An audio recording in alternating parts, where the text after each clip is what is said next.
Okay, so I'm gonna share with you guys the protein ball recipe that I made as I'm on this sugar-free, dairy-free, gluten-free protocol. Typically, I'll do dairy-free and gluten-free, but sugar-free was a completely different story this time around. So I'm like, I need something because you can't have sugar. Now, in this protocol specifically, and there are a couple of different sugar-free protocols out there, but you can have fruit, and you can have organic, raw, unfiltered honey, okay? So those are ways that you can do it, but you can't have, like, even if it's organic cane sugar, you cannot have it. Like my organic granola that just has organic cane sugar in it, no, I can't have chocolate. It has organic sugar in it, right? So I wanted to find a way to be able to make myself not feel like I was gonna go nutso. So I wanna share this with you guys in case you want something that, I don't know, whether you want to add it in just because it's healthy or because you're following a dairy-free, sugar-free, gluten-free protocol like me. So here we go. So I made 6 of these last night and there's 2 left. I had 3 last night and 1 today so far. Oh my God, they're so good. And my dogs are in here because they know the sound when you like unclip this, that means that there's food in a container. Like anytime. Does anyone else's dogs like just know sounds like that? Howie gets like that when we open up the freezer. He's like, oh, I know there's ice cubes in there. And he's a freak about ice cubes.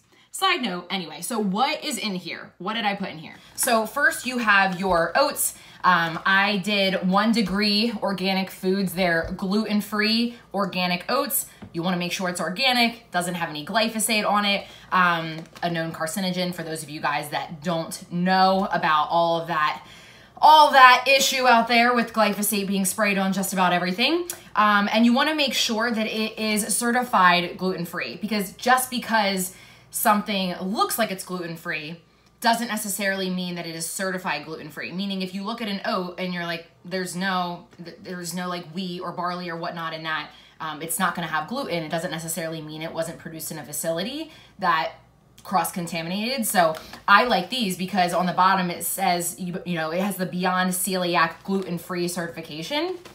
So, or the seal. So that way I know that it absolutely is gluten-free. So I did a 1/2 cup of those oats. Next, I have the nut butter. And guys, this was probably the hardest part about finding something that was going to be doable for my protocol, because most nut butters, the ones that I was consuming before, they have added sugar, and it's not like a ton, so I wasn't that worried about it, but I'm like, oh my God, how am I gonna find a nut butter that doesn't taste like crap?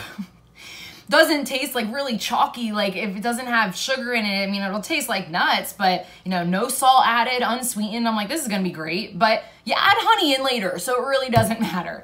But it is harder to find a nut butter that literally is just nuts. Like the ingredients in this are organic almonds. So this is by Simply Balanced. There are a ton of brands out there. This is just what was open and available and convenient for me. It's organic, Simply Balanced, found it at Target, and very much a smaller container than the big container of like Jif or Skippy that a lot of people get. But you don't have the hydrogenated oils, you don't have the added sugars, you have good quality nut butter. So I took a 1/2 cup of this nut butter, tossed it on in there, and then I did a 1/4 cup of organic, raw, unfiltered honey, okay? If you can get local, which I plan to very soon, but this is what I happen to have already in my cabinet. If you can get local, organic, raw, unfiltered honey, that's the best thing you can do just because of how that works with your body and fighting against specific allergens in your area.